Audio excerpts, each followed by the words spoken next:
generational wealth is an asset passed on to the next generation with the education to grow it.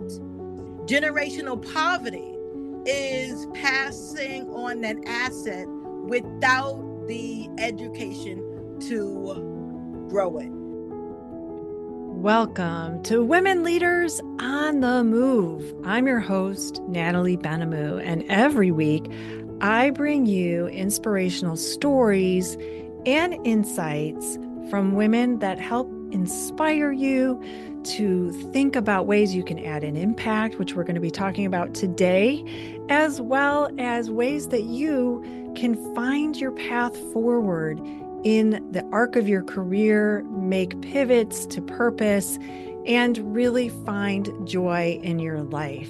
And speaking of joy, I can't wait for you to hear this conversation.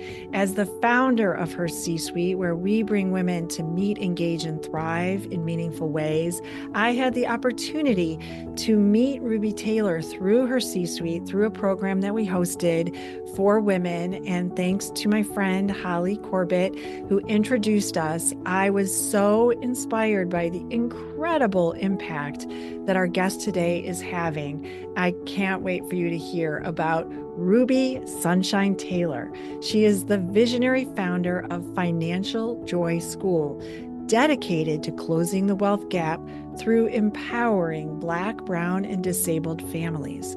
With a passion for justice and joy, Ruby inspires generational wealth building through financial education, long-term investing, and intentional healing, helping others thrive with purpose and peace.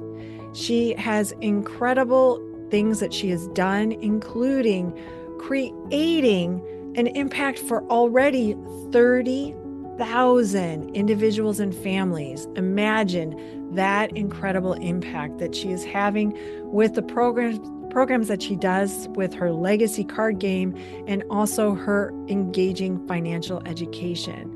We also talk about a traumatic brain injury that impacted Ruby and hearing her story of how she took that opportunity to create massive impact in communities across the country is really going to leave you feeling like you want to know more. And also, I hope you will do something. This podcast is coming out on Christmas Day, and also it is the week of Hanukkah and other holidays that are celebrated in the month of December. And I know that our community is one that lifts others up. And I hope that you will do so when you hear this episode and share it with friends. So let's get started with this conversation now. Ruby, I'm so excited to welcome you to Women Leaders on the Move. Thanks for being on the show today. Thank you for having me. I greatly appreciate it. And I love how we met. I have to, of course, say that we met on a very purposeful day. We were trying to get women to vote, which is so important. And our mutual friend, Holly Corbett, that introduced us. So I love that our lives kind of intersected. And now we have the chance to share more about what I learned about for our audience. And I want them to hear about you and your background and how it led you to all the things that you're doing today, which is so inspirational. Thank you. Thank you. So I am a social worker. I will be a social worker for the rest of my life. I was a school social worker back in 2012 until I suffered a traumatic brain injury, which stopped me from doing social work and put me in a bad financial space and a bad physical space. So it was a trying time, very, very, very, very difficult. And I was tenured. I had a master's. I was part of the union, all of that good stuff. But the school district still tried to force me to resign. And when I asked them to put it in writing, they would not. They just kept on calling me, asking me. And that didn't feel right. Even with my broken brain, something didn't feel right about that. So I asked them to put it in writing. They would not, but they resigned me anyway.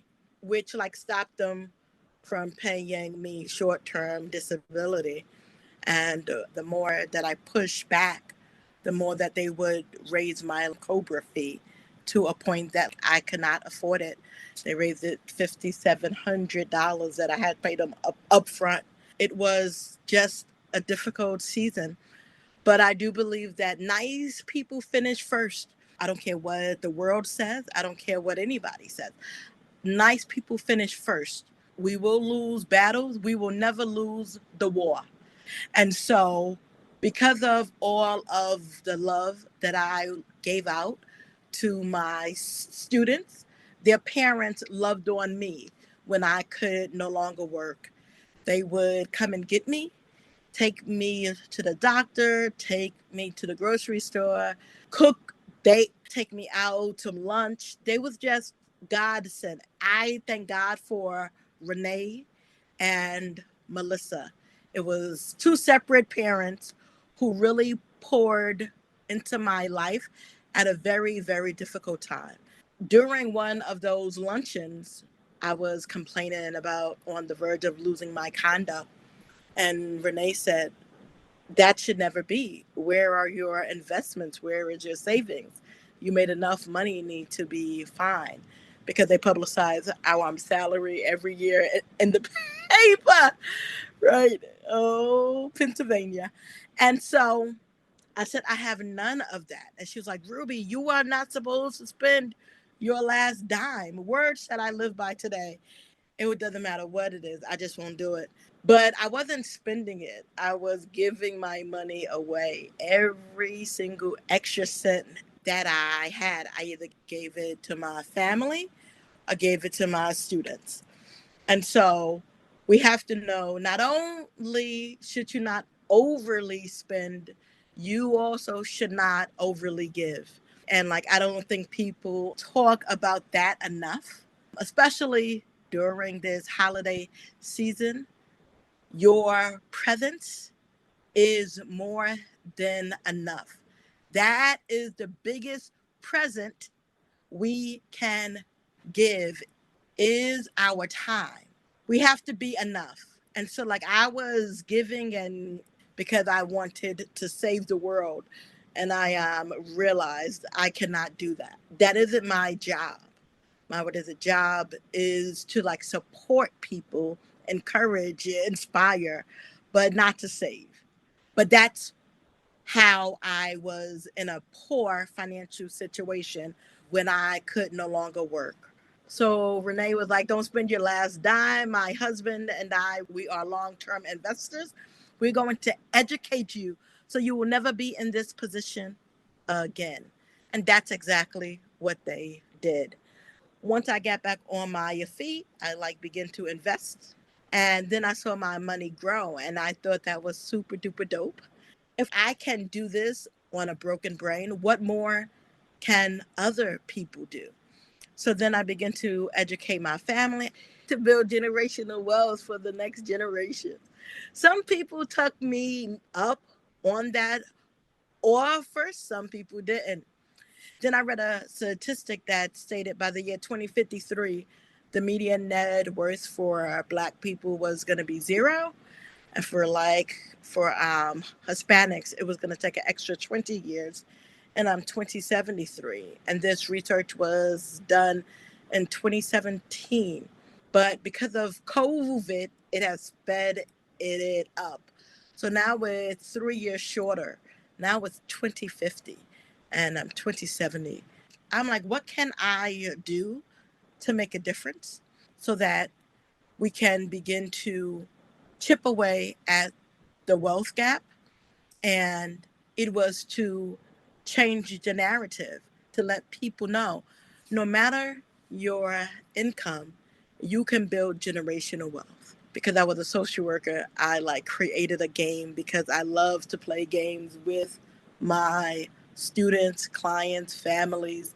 It's a real game changer. Fortnite was like number one. But outside of that, Uno was like number one with like a card game. I didn't want to do like a video game. I want it to be way more engaging and what is it, interactive.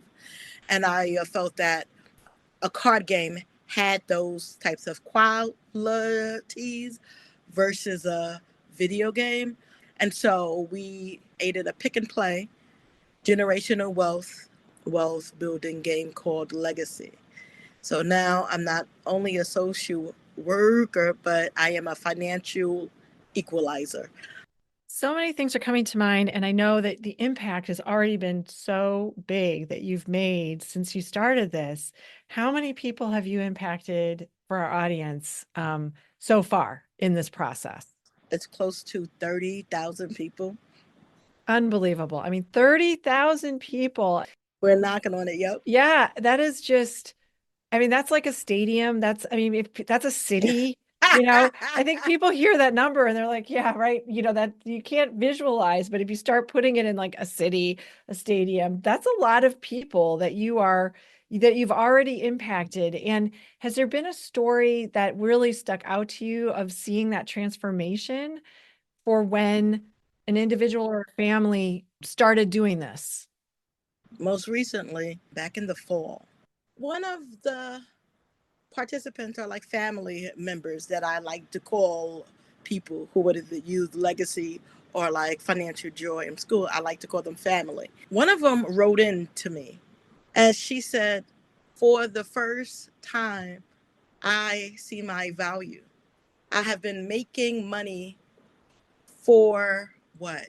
Organizations. She is a grant writer.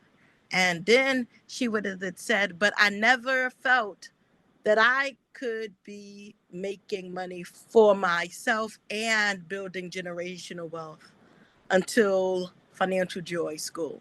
So now, not only is she creating a trust and a will, she's also getting her family home in a trust.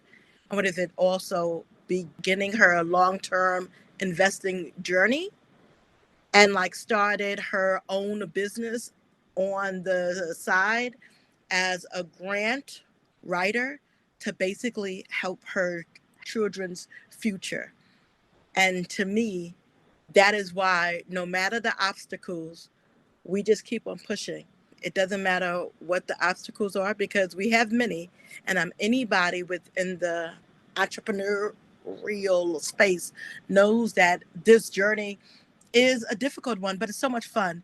You really have to love all of it. If not, like you're going to give up too soon. You can't because of the impact. To help a family believe their value is daggone priceless. And so those types of emails keep us pushing forward. We have also did a survey, a pre and a post, to see exactly how the card game impacts people's life. One of the things that we have seen is that people begin to understand what is a stock, what is long-term investing, and what is generational wealth building through the card game and our platform. And so education kills what? Fear. A lot of people do not participate in the stock market because of fear. And so the way that we like kill it is with education. And so that's another way that we have just impacted people by just giving them the education to basically kill their fears. I think about 30,000 people, and I'm imagining a ripple effect. So you heard from the one person, but if you think about 30,000 people and then sharing, I played this game, or I understand now after doing your program, you should try it too. What kind of things have you heard about that where it's like that is really the power of hearing things like this and learning about it, is the ripple effect that people can have by sharing that this is happening and you can do it too. You should do it too. What stories have you heard about that where someone did it and then they're like, well, now I'm going to bring you in and you're going to do it? Yes, one of my cousins, He got his wife. Now they are like investing together. He's a lead investor, but he's the one that's leading it. She is putting money in so that their portfolio can grow. Another one was a teacher. We used to go into schools and I was teaching the kids. So as I'm teaching the kids, that teacher didn't leave, the teacher stayed. He was like, I'm so behind. Now you have motivated me to get started. And so even though I was there for the students, but as a teacher also was able to reap those benefits and really, really begin to build a generational wealth and not just rely upon a pension. Because I tell people retirement is I'm selfish. It's about me. How am I going to survive later on when I am no longer working? Generational wealth is about the family. How are we going to survive later on? And that's what we want more of, generational wealth building, just as much as people are focused on retirement. Another one, Meta, it was like Facebook then. They like played the game and they loved it so much. It was the black executive team. They brought 100 decks for that team to basically play the game because they wanted them use it for their families. I thought that was super duper dope because they felt that it was a game changer yet again. And Wells Fargo, one of their executives played the game with their children. And then their children wanted to play the game also buy what? Stock. So because of that, they became a massive supporter of financial joy in school. And so they helped me get more of the work out because of the support and because of their children wanting to buy stocks. That's generational. So you go into the school and you're telling the younger, the students, but then also that teacher that happens, now that teacher's going to go to the I'm thinking the break room or whatever and saying, you're not going to believe this thing that I just listened to with Ruby. And now so there's invisible ways that they're touching people that you can't even imagine, which is it's amazing the way that you're shining your light out. Truly, I'm so touched by the impact and motivated. And I want to share that you have something coming up in February. So when this comes out, there's still time to take advantage of a program that you're going to have in February. Can you talk about that program and what does that look like for people? Because I think you have it online and in person. So share a little bit about that. Yes, February 28th, we are having our first in person summit. It's called the Financial Family Reunion Summit. And we will be bringing people, families, corporations, organizations, colleges together to learn how to build generational wealth and to take it back to their communities. And so we will be launching the generational wealth for all toolkit, which is going to help people learn how to create a generational wealth goal and then also open up a brokerage account, which we will be launching our 1 million Black, Brown, and disabled families opening up brokerage accounts. So we are so excited about that. You can learn more, way more information at financialjoyschool.com and then click on Summit and you'll find out all of the information there. It's going to be an amazing time in San Francisco at the NASDAQ Entrepreneurial Center. So we are super duper excited about that. I'm so glad. I didn't realize it's at the NASDAQ Entrepreneurial Center. I did the NASDAQ program as an entrepreneur. So I am cheering you on from that perspective that you're doing it with them. And they make such an impact for so many people. So wonderful to hear that. I love hearing that you're part of that program. That's amazing. I love the NASDAQ And Entrepreneurial yeah, Center. and Great I know people. it's a great yes, a great program. And I just think that all the ways that people can get in touch, they're going to go to your website, but also I'm guessing that people can also buy the game and they can give it to people and that they know, corporations that are listening. We encourage you to buy in bulk like Meta did, and all the ways that we can have them support you in the important work that you're doing so that that number doesn't exist in 2050. Like it just doesn't exist. I mean, like no more 2050, 2070, forget it because of this ripple effect, mass impact that you're having. So thank you, Ruby, for the important work you're doing. I'm so glad that we got to spend time together. I'm always inspired by you. So I'm glad that you're on the show today. Thank you for being here. Thank you so much. And let's welcome 2025 with a smile. Thank you for spending your time with us today in honor of the holidays this season and hosting this podcast. I hope that you will visit Ruby's Joy School and support her in the work that she's doing. It is really important. And I'm grateful that we will have Ruby as part of our Women on the Move in our community, where we connect our guests with listeners, rising leaders, executive leaders, and creating an ecosystem of limitless opportunities. I hope that if you are listening to this and you found it inspirational, share it with a friend or colleague. Let them know how important generational wealth is. And as always, keep shining your light bright. The world needs you.